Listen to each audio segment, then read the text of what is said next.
when the thought occurs about drinking alcohol, which comes quite frequently, it's just a matter of time before I have a drink. I'm ready to go. And I said, I don't know how to react. I don't have to. And he says, you're not responsible, John, for what you think. You're responsible for how long you entertain the subject that you're thinking about. He said, what you do, the next time you have a thought about taking a drink, as soon as you realize that, you immediately stop and you ask God to remove that thought from you. That prayer I said over and over again. One day it occurred to me, I'm not saying it so much. It was kind of an emotional time because one day it occurred to me, I'm not having that thought. Something's going on. I can't tell you what it is, but I know it started when I'm in the midst of this path through the steps with my sponsor.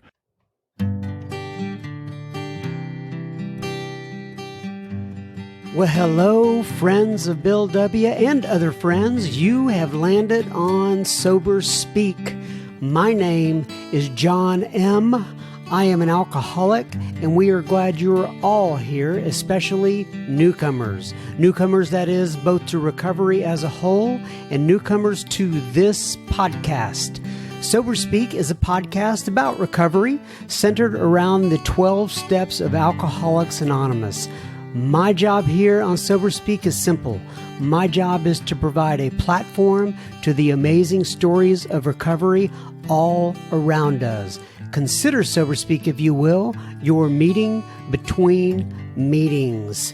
Please remember, we do not speak for AA or any 12-step community. We represent only ourselves. We are here to share our experience, strength, and hope with those who wish to come along for the ride. Take what you want and leave the rest at the curb for the trash man to pick up. Hello, ladies and gentlemen. That was the voice of Mr. John D. Not John M., but John D. that you heard at the beginning of this episode, and you're going to hear so much more from him in just a moment. But first things first, we got to get out of the way here. This episode right here, right now, is brought to you by Mr. Timothy. Timothy went to our website, soberspeak.com. He clicked on the little yellow donate tab, and he made a contribution. Thank you so much, Mr. Timothy, for your generosity. This episode is for you, as I guess Elvis would say. Thank you. Thank you very much, ladies and gentlemen. Thank you very much.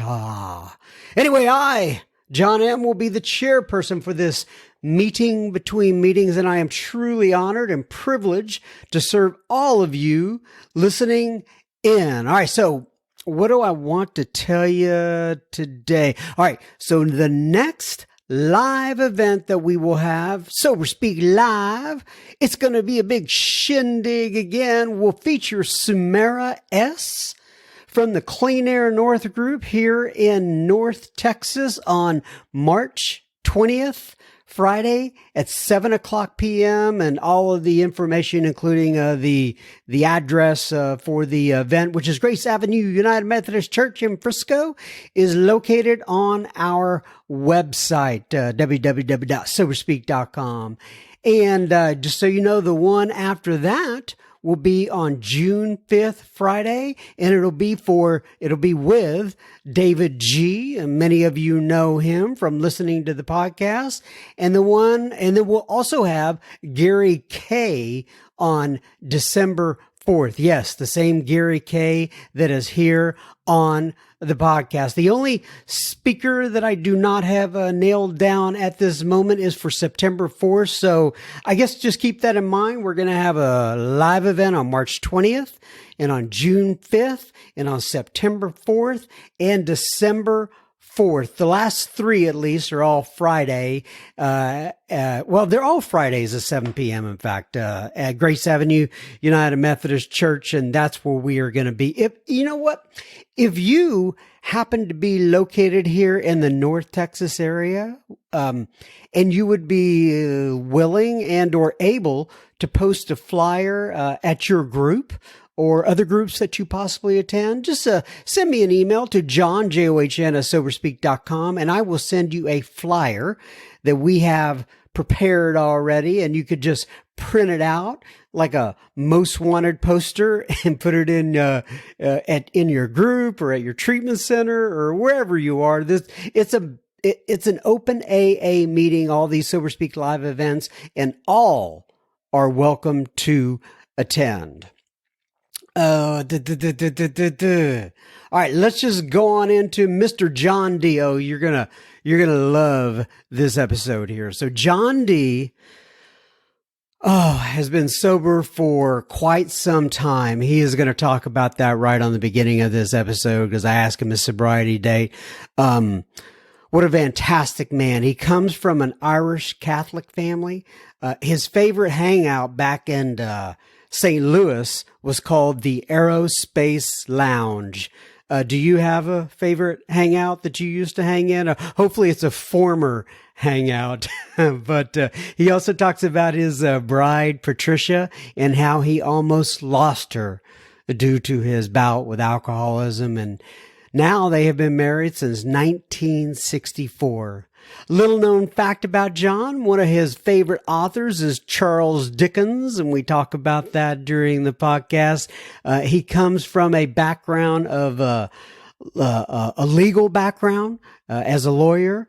We talk about his difficulties getting through law school and passing the bar exam. And one thing we didn't discuss on this episode, which will be helpful for you all to know, I did not know until right before we started to record that John D. had stents put in his heart, and he was still in the process of recovering. Now, had I known this before he got over, I would have asked him if he wanted to reschedule the recording, but I didn't know it, and he simply wanted to keeping on, carrying the message.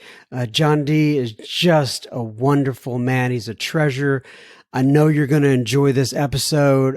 It just meant the world to me. So, without further ado, ladies and gentlemen, please welcome Mr. John D. Keep in mind, we will have plenty of listener feedback at the end of this episode. Enjoy. Okay, everybody. So today we are sitting here with Mr. John D. So John D., first things first, I am going to ask you to introduce yourself and to give your sobriety date if you wish to do such, please. Sure, John. Thanks. My name is John D., and my sobriety date is October the 18th, 1971. And that was October 8th, 1971. 18th. 18th. Yes. How many years is that, sir? Well, we just passed 48. 48. Yeah. All right, so here is the job that we have before us, and that is, how do we cover your life before AA and your 48 years in Alcoholics Anonymous within just under an hour?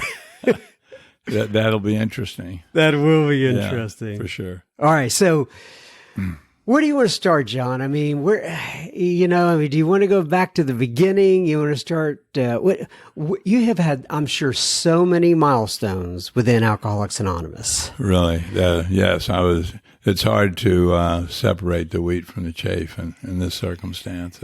What comes to mind first for you? Well, what comes to mind first is, I came from a family that drinking was a big part of it. Irish Catholic, and I mean, that's just what they did every occasion. And so I obviously felt that, there's a lot of things we can't do, but we can sure drink. And all the gatherings, there was just plenty of booze to go around. And then as my situation began to deteriorate, I was thinking, God, am I a problem drinker? Because I remember saying, I really don't want to be an alcoholic. And then as my life progressed and it became apparent what I was, my next prayer was, I really don't want Alcoholics Anonymous to be the answer. And then as that progressed, my next prayer was, and I don't want God to be at the bottom of all this. So those are my big three, all of which I'm batting zero on, but which was the beauty of alcohol and alcoholism, that it gets rid of a lot of these social or mental blocks. And the day came when I was absolutely delighted I had a place to go. And my story is probably now different than a lot of people's stories. I had the incidents that occurred along the way. I remember driving home from a joint one night, and it's 3:00 in the morning, and at the time I had a '65 Volkswagen Beetle, and I knew I needed tires, but I just, you can always push tires. You can always get another week out of them, right? Right. And so if your options are on a Friday or Saturday night to go to Sears and buy tires, or to go to the Aerospace Lounge, how hard a decision is that? Right. The Aerospace Lounge. Exactly. And I always had this notion of how cool it would be, or it is, to go into a bar and have a couple of drinks and decompress. My problem is, once I got into the bar, I always changed my mind from a couple of drinks to what's the rush, So I remember driving home from the Aerospace Lounge one night. It was about 3 a.m.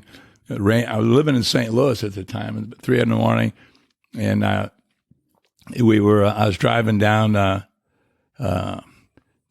Hanley Road, which was right off from where the lounge was, of course. And after I drove about a mile or two, and the outstanding thing is, it took me a mile or two for this sensory input to reach my brain. And the input was, there's something wrong with the back of the car. You're driving as though you've got a flat tire. And so I pulled over, of course, like, any responsible person would do. And I pulled over and I got out and I walked around, and sure enough, the right rear tire was flat as a pancake.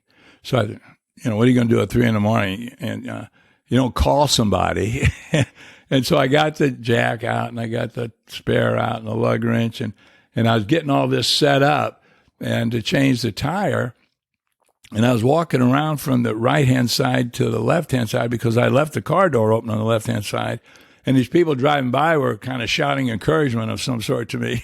And so as I walked around, I noticed not only was my right rear tire flat, my left rear tire was flat. Oh, no. And I jokingly reflect that, having two flats at one time, if I had that right now, it would still be a problem because I only carry one spare.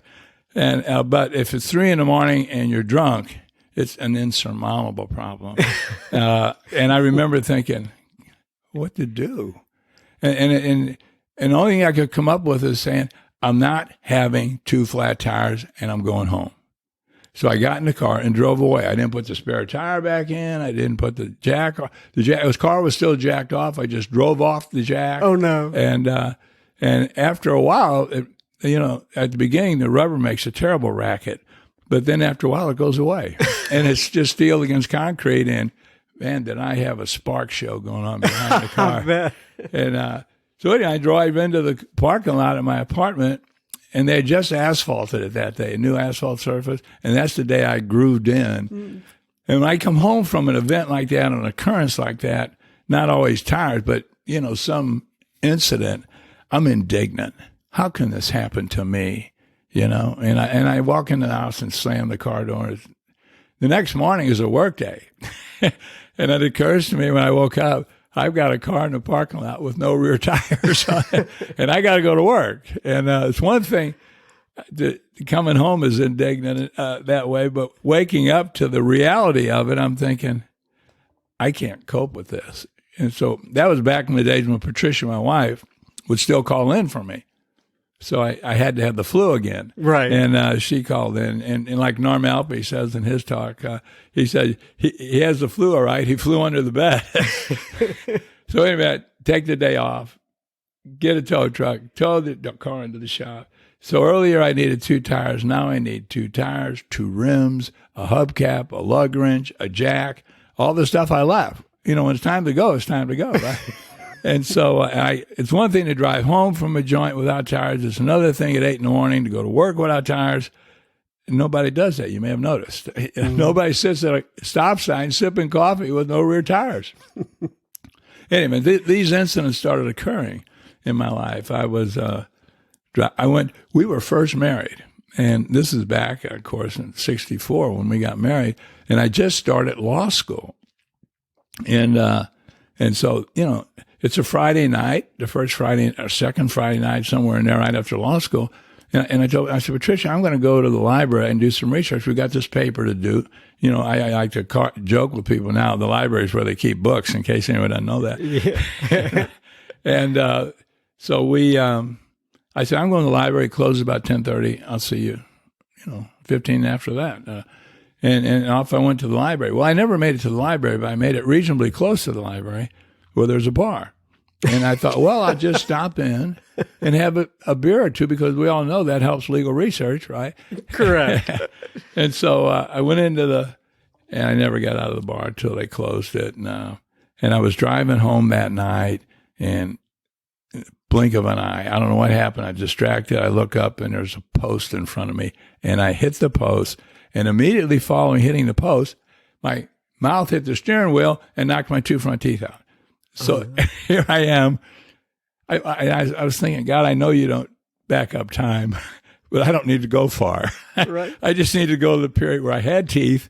And if you could just, Of course, you didn't do that. I came home. I woke Patricia up 2 a.m. instead of 10:15, 10:45. And I said, Patricia, I said this. And I woke her up, and I don't have front teeth, and my lips are all bleeding, and I'm bleeding all over the place. And I tried to explain to her, don't worry about it. I got it all figured out. I'll get a rotten job. I'll get the teeth fixed. And this is the time where, if we made a week without going into red, it was a miracle. And, right.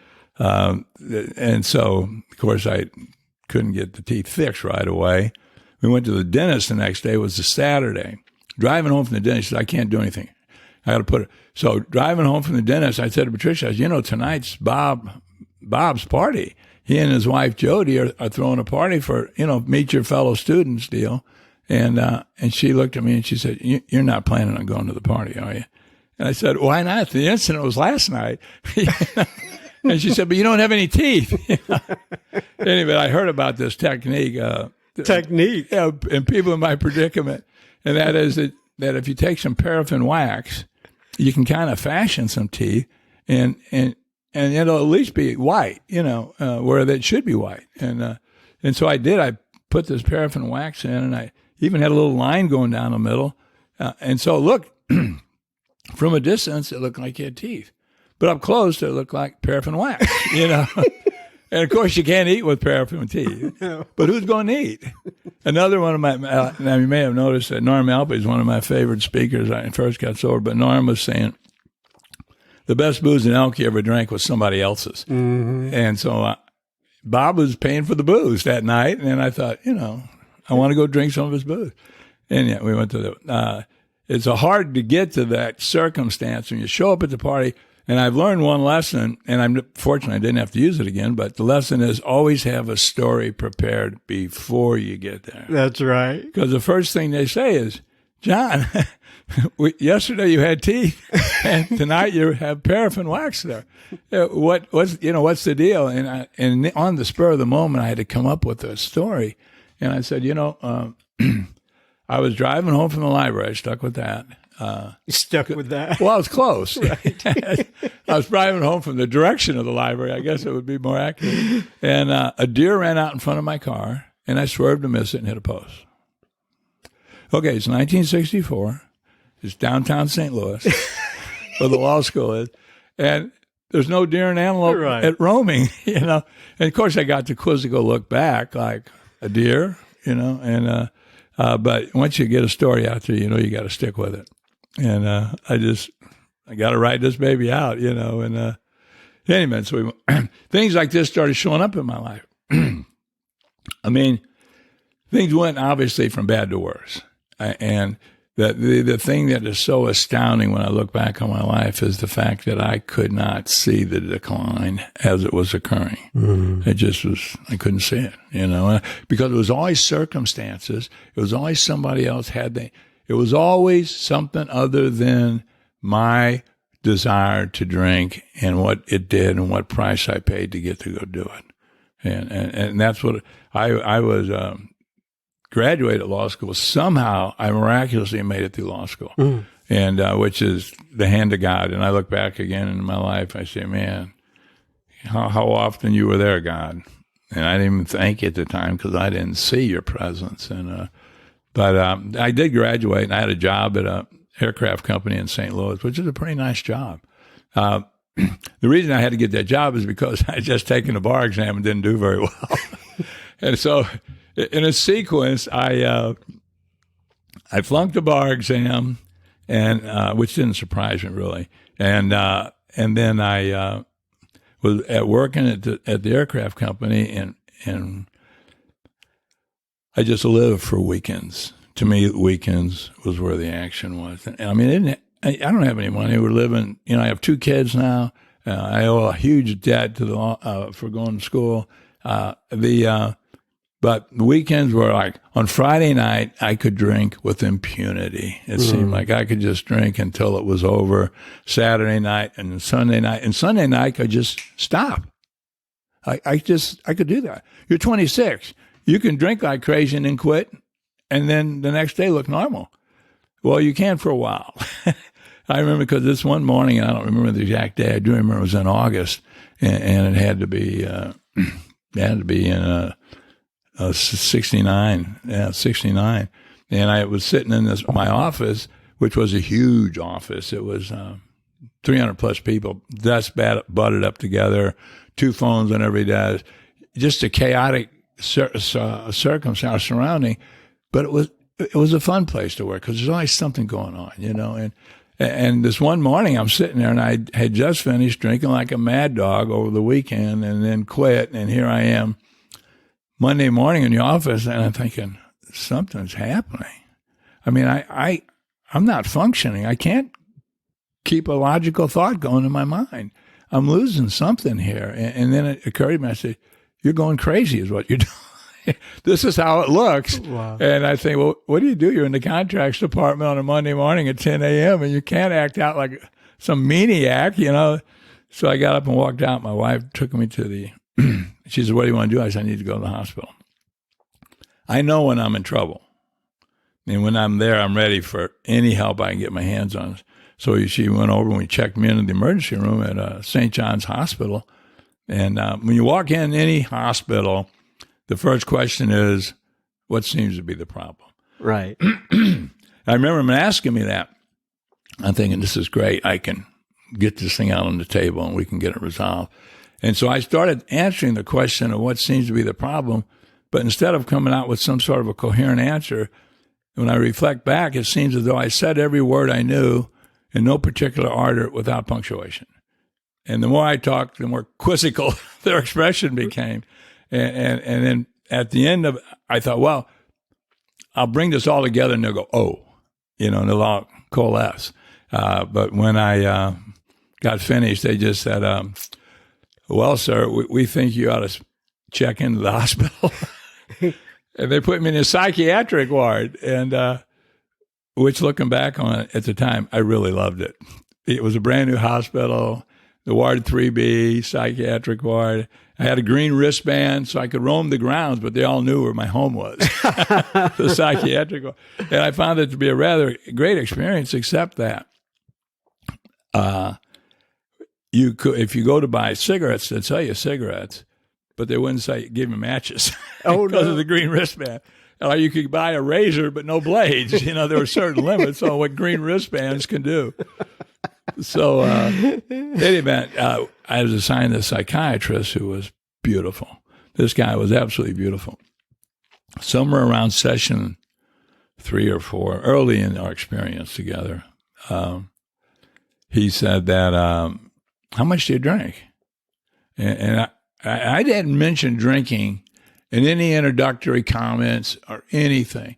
And he says, how much do you drink? And without any coaching from anybody, I knew we're on dangerous turf here. And I don't want to get into this one and get off it as soon as you can. So I took my quantity, and I halved it or quartered it. I reduced it substantially. I remember that. And so based on my lie, he said I was an alcoholic. And I'm thinking, I was thinking, he didn't really use the word alcoholic. He said, you're the type of personality, he said, that if you drink alcohol, something happens to you. And if you don't, you seem to lead a normal life. So did you have an inkling at this time that alcohol was your primary issue, so to speak? I knew without a doubt that alcohol was my savior. Alcohol was what's going to get me through this game we call life, and he took my biggest lie. See, I at the time thought quantity had something to do with it. And it wasn't until later I realized it's what it does to you, not how much it takes to do that. Mm-hmm. And I thought, wow, and so we went in this whole deal, and I'm still seeing him. I left the hospital a handful of pills and prescriptions, as they normally do. And I was gone maybe, I don't know, only several months, and I was seeing him periodically. And then the last visit I had with him, he says, something's different. And we went back and forth and did that dance a while. And then I said, well, I went to a party the other night, and I had 4 beers, and I didn't finish the 4th one, and it was no big deal. And he goes, that's what's different. You're back to drinking. I said, you didn't listen to me, did you? I said, I had 4 beers, and it seemed so important to me that the last beer wasn't finished. Mm-hmm. I showed such willpower, right. And I walked away from it. And I said, I don't, that wasn't what I said. I went through and he said, you're 26 years old. 7-8 months ago, you were a patient in a psychiatric ward solely because of your drinking. And now you've gone back to drinking, and you're sitting here telling me it's no big deal. Mm. And my first reaction was, is there a point here? What do we do? What's the point? Yeah. And he was very nice. He said, there's nothing I can do for you. There's nothing medicine can do for you.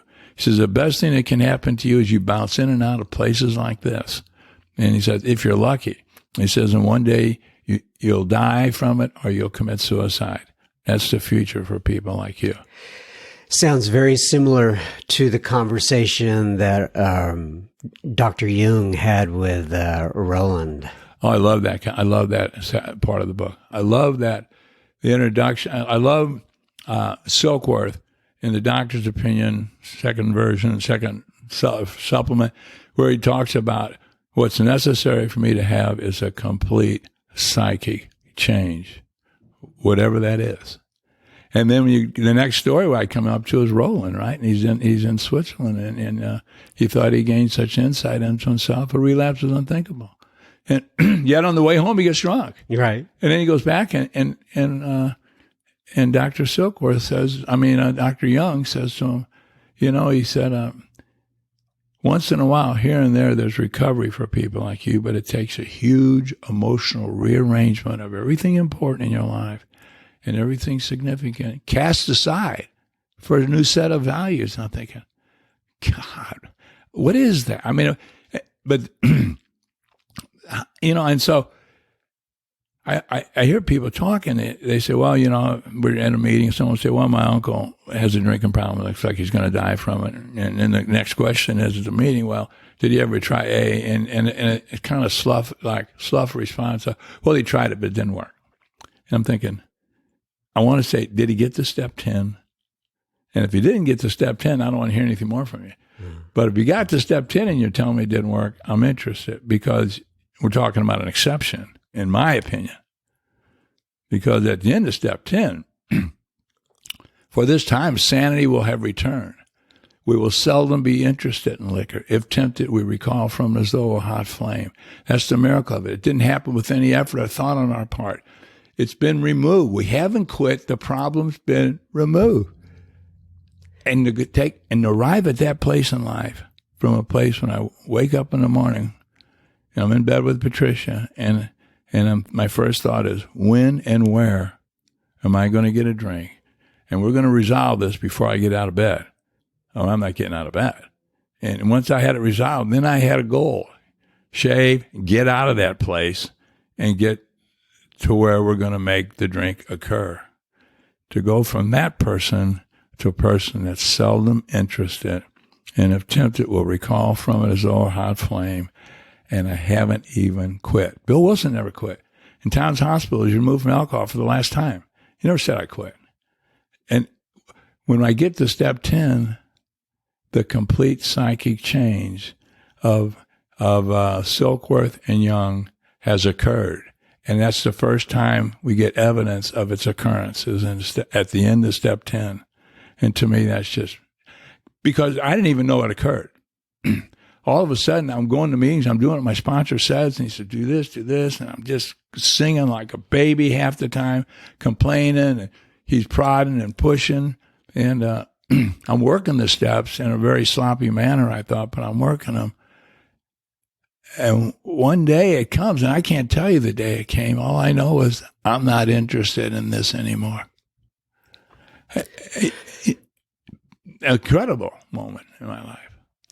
We will be continuing our conversation with John D. in just a moment. Just a reminder, you are listening to Sober Speak. You can find us on the web at www.soberspeak.com. I may have put an extra W in there. I'm not sure. But anyway, there you'll find approximately 120 or so other episodes you can listen to for free. You can also find the donate button on our website, and you can use it if and only if the Spirit moves you to do such. Please keep in mind, this is a podcast funded by you, the listener. Sober Speak is a self-supporting organization through our own contributions. We are not allied with any sect, denomination, politics, organization, or institution. We do not wish to engage in any controversy, neither endorse nor oppose any causes. All right, now back to John D. So, when you were describing that, in my head, what I'm thinking about is my experience with that, reading through the book and realize that I had been placed in a position of neutrality where alcohol was concerned. I wasn't trying to get there. I didn't know. And all of a sudden it just occurred, right? There's a lot of people listening right now who are thinking, how do I get from point A to point B? And so my question to you is, how do we connect the dots? And I think you talked about it, but I just want you to summarize it. How do you get from that point of struggling with alcohol all the time over to this where you go into step 10, and I know the passage you're talking about, and say, I have now been placed into a position of neutrality? A beautiful question, and to me, we're at what the crux of Alcoholics Anonymous. I can't tell you when or how. I do know that I'm working the steps, I'm going to meetings, I'm listening to my sponsor, and I do what he says to do. And Patricia, we were separated, Judge Richburg, and she decided that I should relocate. We got back together. Did you say Judge and Patricia decided that you should relocate? Yeah, well, that's funny. The judge? Yeah, Judge. I just said, does anybody remember Judge Richburg? And he's in Dallas. He was the law west of the Trinity, Judge Richburg, and he told me on a Sunday they opened court for my wife on a Sunday, and he told her, your husband needs to be out by 2:00 today. I knew he couldn't throw me out of my house. But my thinking was, this is their plan. I won't leave. They'll arrest me, and 3 days later, they'll realize their error, and I've been in the bucket for 3 days. So I wasn't going to play. In any event, I got you off track. So that's okay. To connect the dots between a position of neutrality where alcohol is concerned and fighting that alcohol on a day-to-day basis. You don't know when or where it happened, but I know trusting in my sponsor, who was my version of God at the time, trusting in my sponsor and what he said and working the program.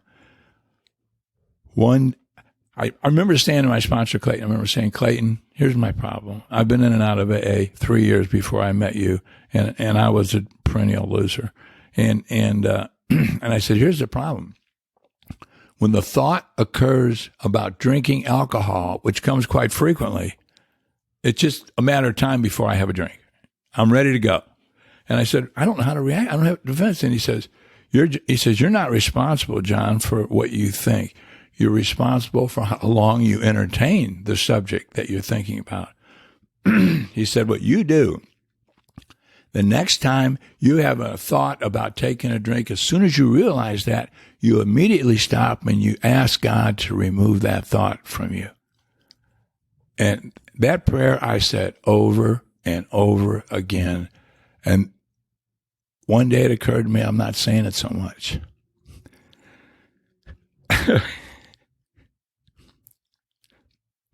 it was kind of an emotional time because one day it occurred to me, I'm not having that thought.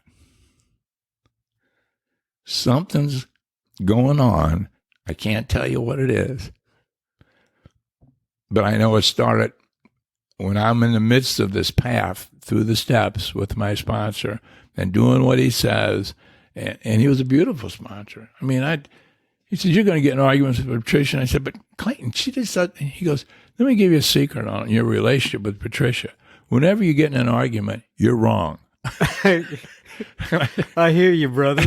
That was my default setting for the whole deal. And in any event, so I can't tell you when. I just know that prayer quit being said so much about not thinking about drinking. My reliance on God grew as I needed more things and predicaments and circumstances. God, please remove this. Please direct me. Please guide me. Please. That reliance built, and I'm plugging through the steps, and things in life start happening. I lose loved ones. My mother-in-law, who I dearly loved, she was my champion when that was not a popular cause. She would come up with situations. She relied on me for answers. And I'm thinking, do they know who they're talking to? I mean, this is the same guy that I hurt these people so bad. Anyway, I can't. All I know is one day that I'm at a place and I don't think about alcohol. It's not a problem. I go anywhere that I need to go, like the book says, so long as I'm there for a purpose. Do my job, get out, kiss everybody goodbye, and no one talks about me the next day. So long as your motives are right. Okay, so I want to kind of back up here just a second, okay? I'm sitting across from you. You're talking about your experience with saying that prayer, and all of a sudden you notice that you didn't have to say that prayer as much. I see that you're getting very choked up. And so for me, in my mind, what I'm thinking about, and it's hard to explain to people, but try your best. You're talking about an incident in your life that occurred close to 50 years ago, 48 years ago. Exactly. And it still brings up some sort of visceral response from inside you. And is what Alcoholics Anonymous has done for you in your life, right? Are you able to put some words around that and explain why that gets you to such a place? As best I can verbalize, I was realizing that my prayers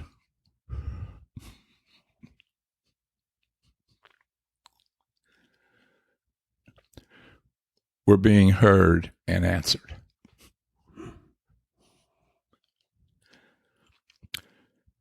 The book talks about God caring to be in our lives if we allow him.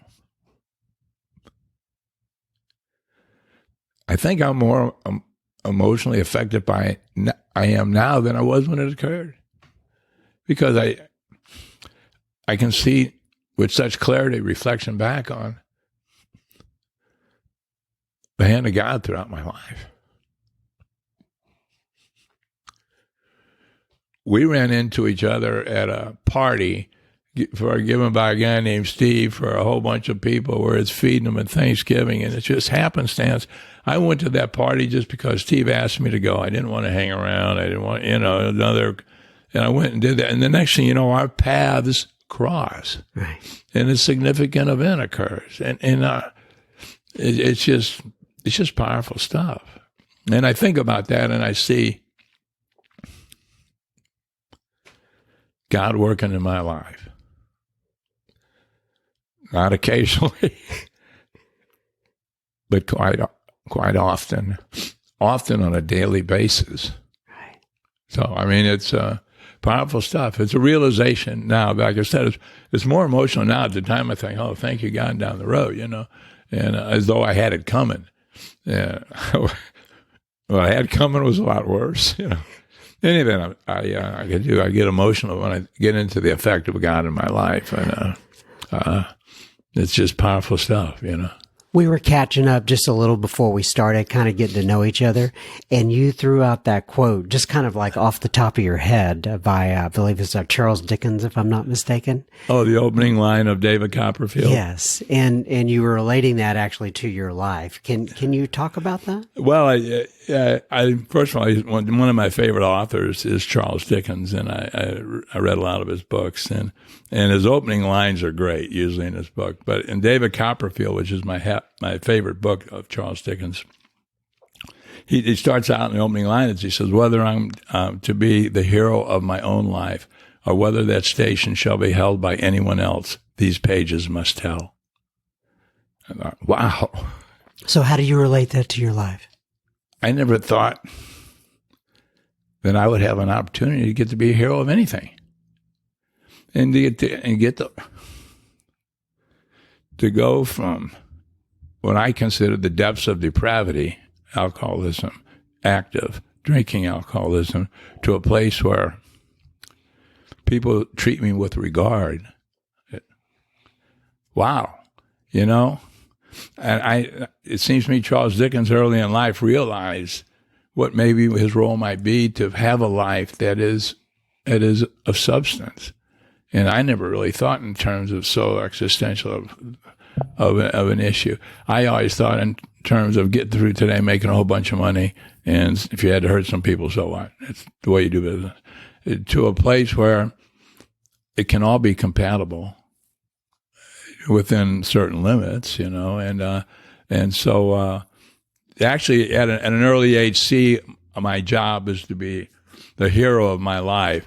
I mean, I never even thought in those terms. It was so dimensional, the shift. It's like the book getting into selfishness and self-centeredness, dimensional shift, you know, and so when I read Dickens and I think about that, and it's a beautiful story, David Copperfield, and so many lessons in there. I don't want to get off on exposing my summary of David Copperfield, but I recommend it.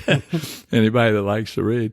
But there was a substantial thought, and the same as with I go back to me the most significant revelation in the big book is when he gets into in step 3 of selfishness and self-centeredness, that we found is the root of our troubles, driven by hunter farm to self-seeking self-reflections. We hurt other people. We step on the toes of others, and they retaliate seemingly without provocation. But the next line is dynamite. So our troubles, we think, are basically of our own making. I'm thinking, how can this be? It seemed to me results should have something to do with intention. And I never intended to get up in the morning and say, John, let's see how much crap you can get into today, how many people you can hurt, you know. And I never got up, but those are the days I got. And it says, my troubles are of my own making. If they're of my own making, I ought to be able to stop it. But I don't know how to stop it. And again, the beauty of Alcoholics Anonymous, you know, we got a program for guys like you, John. It's 12 steps. You work the steps, a transition will occur, and you will have stopped it. And you'll, beyond that, wildest dreams, dream it, you can do it, you know, that kind of stuff becomes real. And I love that. I love the next thing, my decision at the end of We Agnostics, crushed by self-imposed crisis, we can neither postpone nor evade. We had to fearlessly face the proposition, God is everything or God is nothing. This is the PowerPoint again. What's our choice to be? And I used to think, is it as simple as that? I choose God, I'm all in. A vista opens up I never dreamed of. I'm going to say, well, I don't think it's everything, you know.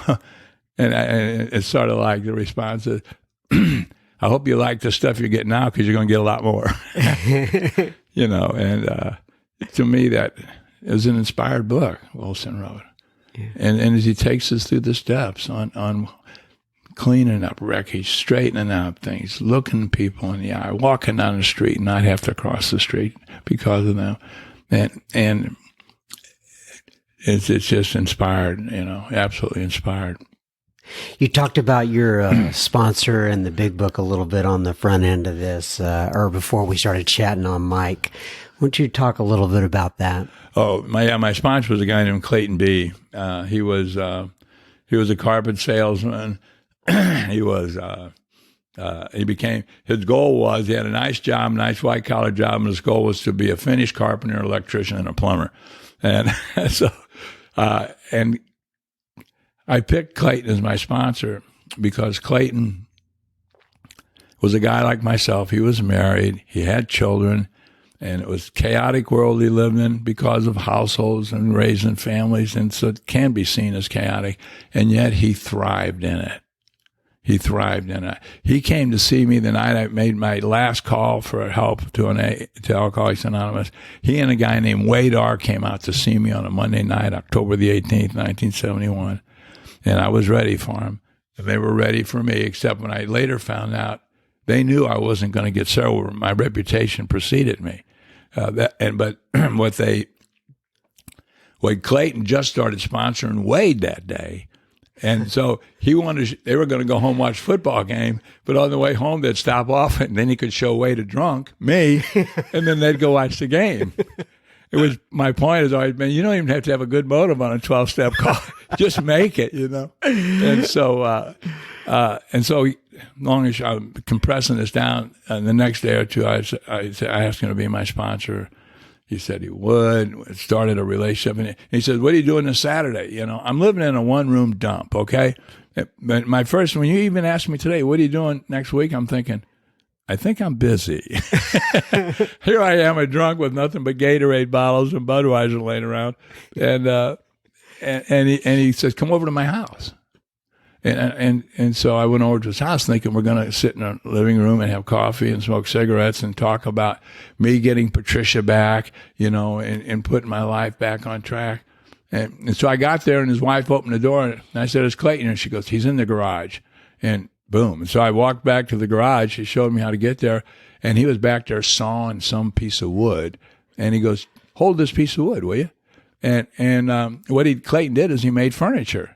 And so for the next 2 or 3 years, every day I spent sat in Clayton's garage making the ugliest furniture you've ever seen. And nothing that fit, nothing that you sat in didn't wobble. And the stain, we thought we could stain anything, but we can't. But the lesson, this is a critical thing in my life, the lesson I learned doing that was that I was with another person. We were laughing and joking and having fun. And I stayed sober. Mm. To me, it's, you hear it in AA, it's several, but to me, people, like, what are you doing next Tuesday? I'm busy. What are you doing? Well, I'm staying sober. You know what I mean? This is my job. I just stay sober all day. He introduced me to the fact that, we stay sober, but we do other things. And it's okay to laugh and joke. It's okay to have a good time. And that meeting between he and I in his garage on Saturdays grew to about 8 or 10 of us in this garage, all cranking out ugly furniture. But it was a beautiful experience, And then all of a sudden, I'm thinking, how am I going to get Patricia back with supplant it with? If it's supposed to happen, it'll happen. In the book, job or no job, wife or no wife. A man cannot place his sobriety is not dependent on anyone else. It's dependent on God. And I got that then.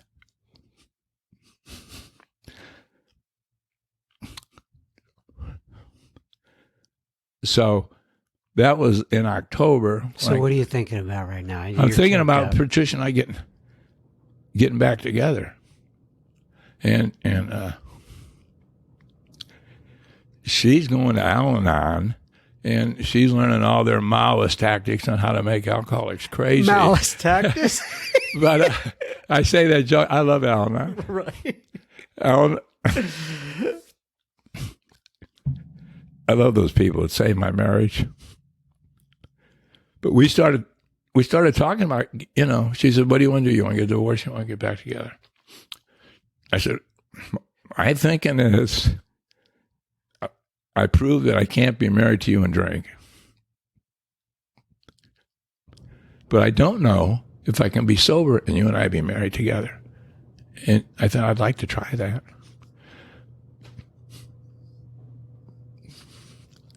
She said she's game for it. That was December 1971. We just celebrated 55 years of marriage. God bless you.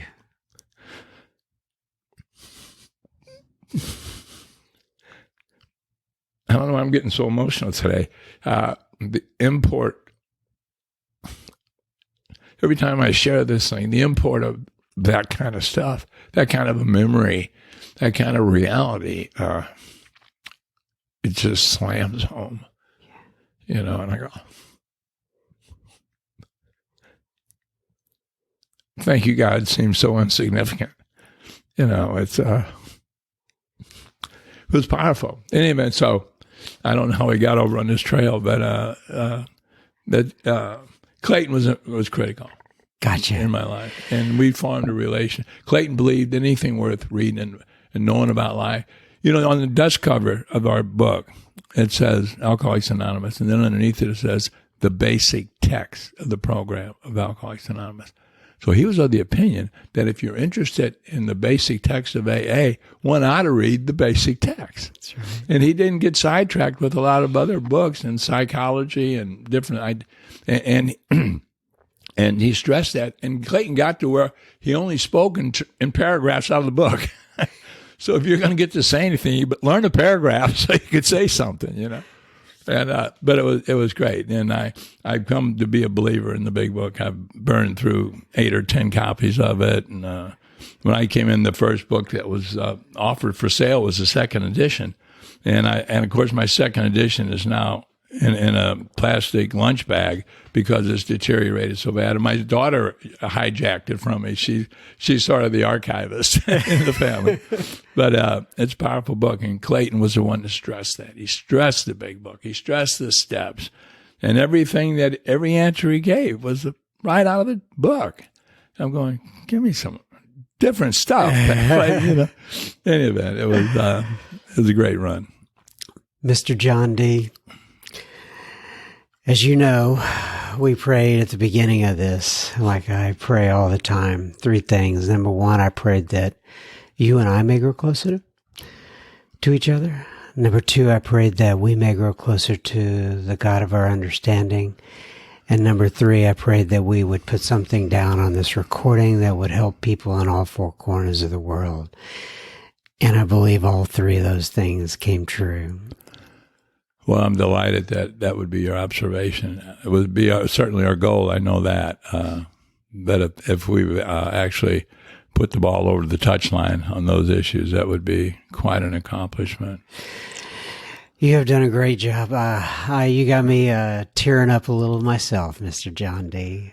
Well, thanks so much, John M. You ever done a podcast before? No, I haven't. Well, how about that? This is your first. When you got sober in 1971, did you think, you know what? I'm probably going to, in about 48 years, I'll probably be doing some podcasts for AA. I mean, an answering machine with a tape recorder was new. It was just so many. Yeah, it's been a great ride. Right. So I am going to read from page 164 of the Big Book here to close us out. It says, abandon yourself to God as you understand God. Admit your faults to Him and to your fellows. Clear away the wreckage of your past. Give freely of what you find and join us. We shall be with you in the fellowship of the Spirit, and you will surely meet some of us, like me and Mr. John D., as you trudge the road of happy destiny. May God bless you and keep you until then. Once again, Mr. John D., thanks for joining me today. Thank you, John, for the invitation. Isn't that man, Mr. John D., an absolute class act? He has not 1 ounce of bleeding deacon inside him.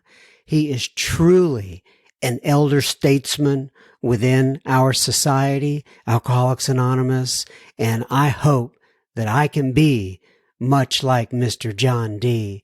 when I grow up. Oh, what a wonderful guy. All right, now on to a little bit of sober speak feedback here. Well, hold on just a second before I get there. if you are not in the super secret Facebook group, I don't know why you're not. Okay, you say to yourself, well, I don't have a Facebook account, John. I don't do Facebook. Well, you could do Facebook just for the super secret Facebook group. It would be so worth it. It's basically all I do on there. So I'm just telling you, if you're not in there, you may want to think about it. And you can send me your email associated with your Facebook account to John, John. Yes, it is without an H. Excuse me. It is with an H. John, John, at soberspeak.com. If you're not following us on the Instagram, feel free to do such. We are at SoberSpeak, all one word. All right, so now on to a little bit of SoberSpeak feedback for you. Steve actually posted in the super secret Facebook group, and I loved this post. It basically talked about a big part of the history of Alcoholics Anonymous and what it would be like. Well, let me just read it. Here's what Steve posted. He said, what if Roland Hazard's drinking hadn't gone bad enough to go to Zurich to see Dr. Jung? What if Dr. Jung didn't have a suggestion spiritual in nature? What if Roland returned stateside and never found the Oxford group? What if the Oxford group message wasn't about, quote, soul winning, each one reach one? What if Judge Graves never released Ebby into the care of Roland, Sebra, and Shep? What if Ebby never had a spiritual awakening? What if Brooklyn was too far, too inconvenient to go to see Bill? What if Bill didn't see something What if Bill didn't see something in Ebby's eyes that he was fresh, skinned, and glowing? What if Bill went to the bar instead of the phone at the Mayflower Hotel? What if he gave up after the first call? What if Reverend Tunks didn't get him in touch with Henrietta Sieberling? What if Dr. Bob didn't go to meet Bill? What if Bill went straight home after his failed business trip to Akron? Let's remember, Bill hadn't drank since mid-December 34, and now it's May of 1935. This thought could go on and on. Think about Ebby and Hank P. These guys were sober to do their parts, to carry the message, to get the big book out, only to get drunk after that. Bill W. summed it up best when he said, on what a slender thread our destiny sometimes hangs. And that was Bill W. at the Texas State Convention in 1954 when he said that. So anyway, Steve, thank you for posting that in the super secret Facebook group. I sure do appreciate that. I want to go back to what Bill said at one time, though. I just want to repeat that. And he said, on what a slender thread our destiny sometimes hangs. Oh, and that's true for me in my life with all the what ifs. It could have gone so much different. Gerhard posted in the secret Facebook group. He said, I was privileged to witness my sponsors and his sponsors' birthday tonight. 62 years, 43 years, and 22 years respectively, holding my hand at 9 months. 4 generations of drunks on one table. I am grateful for my fellowship. And Gerhard got so much feedback in the Facebook group for that. And thank you for posting that. Gary K, yes, our very own Gary K, who's on this podcast, posted in the Facebook group. He said, when we hit our lowest point, we are open to our greatest change. Let me say that again. When we hit our lowest point, we are open to our greatest change. And as he said, he heard that in the rooms of Alcoholics Anonymous. Now, here's a post that got an incredible amount of feedback. It was just like off the charts. I thought we were going to have to open a new secret Facebook group just to handle all the comments. But anyway, this was Sarah. She posted it in the Facebook group, and it's been a few weeks, and I'm just now getting caught up. And she's from Texas, and you'll see here in just a second that she sure is from Texas. She said, "Just wanted to share with y'all." And then a big heart, big red heart. And she said, "I woke up really emotional this morning. My 17-year-old son asked me last night if I would order him a copy of the AA book so he could have his own. He said he wanted to read it. He told me he would love to know more about Bill Wilson and AA. He said, quote, imagine how many lives he has changed through this book, unquote." And then she's got a little praying hands and a little emotional crying emoji. "He wants to read it so he can support me better. Y'all, I fell apart. He is a good kid, doesn't like alcohol, no drugs. He is a blessing to me. I feel like I'm breaking generational curses as we speak with my higher power's help. I used to go to his football games drunk and put vodka in the Gatorade bottles. Anyone else? Question mark. This way of life so much better. Hope this inspires someone to keep going because our kids are watching us." Little praying hands. "I'm sober by the grace of God 13 months now. Love to you all. Y'all keep going. It's worth it. XOXO." And then there was a big picture of her and her son. It looks like I'm sure they're on the sideline of a football game, cause he's in his football uniform. Once again, she just got so much feedback on that. And Sarah, God bless you. Thank you for helping to keep me sober today. And I'm so glad you put that in there. Cambry writes in and she says, "John, I just moved at the beginning of this year with my fiance, Squire." I'm assuming I'm assuming that's the fiance's name, Squire, "from LA to Belmont Shore, Long Beach, California." Oh, I was just out in the Long Beach area on work. Anyway, she says, "He is actually the one that introduced me to your podcast. So he found you first." Well, thank you, Mr. Fiance Squire.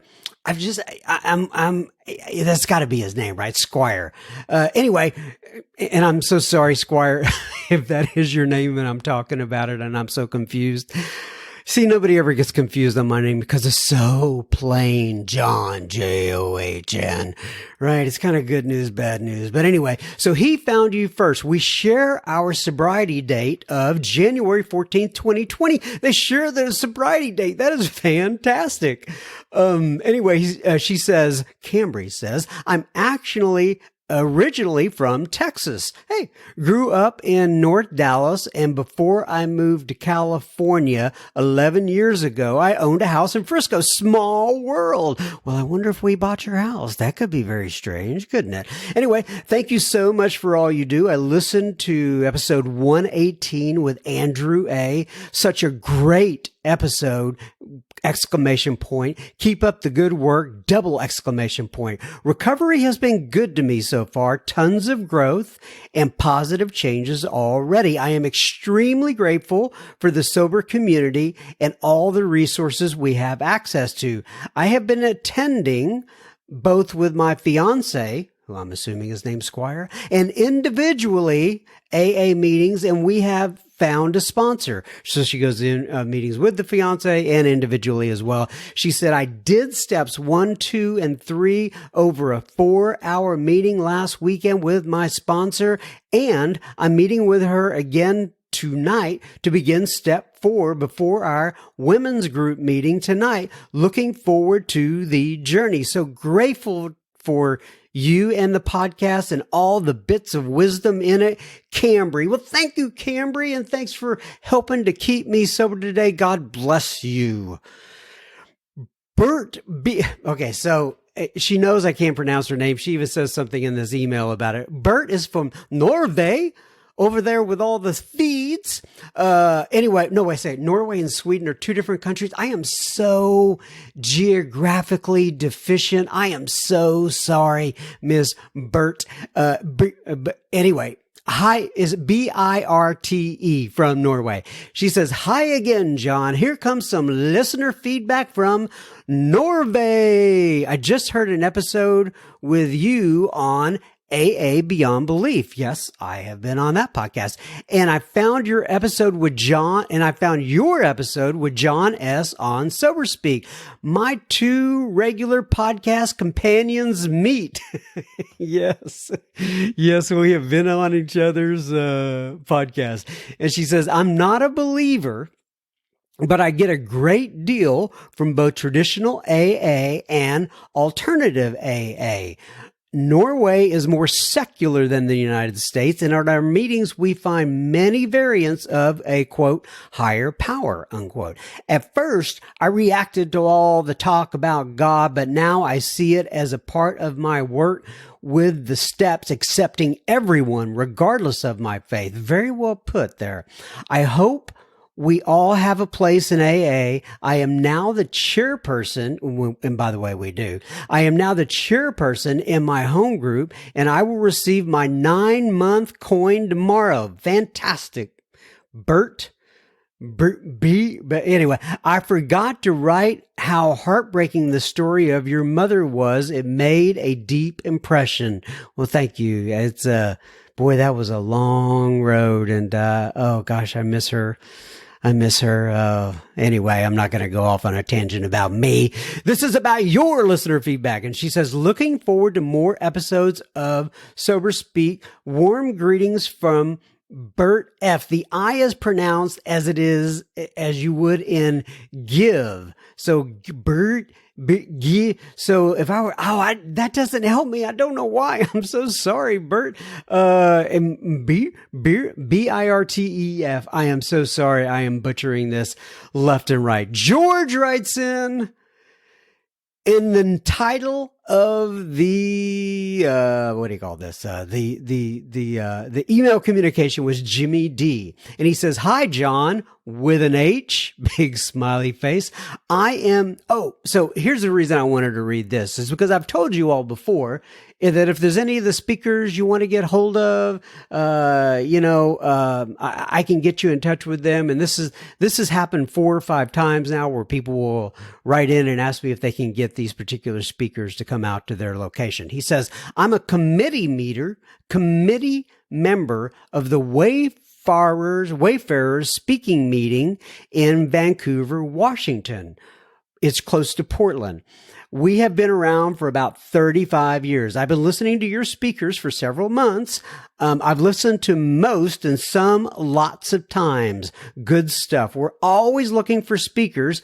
I'd like to talk to Jimmy D as a possible guest for our group. We meet once a month, the second Saturday of each month, and we generally have about 250 to 325 attendees. We have Al-Anon family groups, Alateens. Then we take a break, hold our raffle, and then the AA speaker for an hour or so. Anyway, he's talking about all this, and basically what I'm saying is, if you have listened to Jimmy D on this podcast and you're interested in seeing him and you are up there in that area, my guess is he'll be coming up there sometime soon.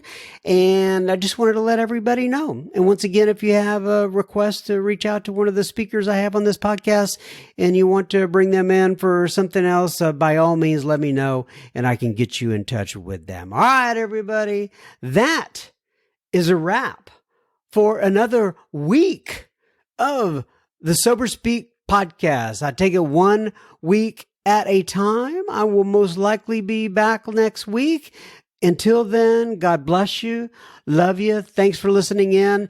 And if you have been inspired by this episode or any of the other episodes, please pass it along to either a friend or a family member. Just pause your little device, hit the share button, and you can send it on along. God bless everybody.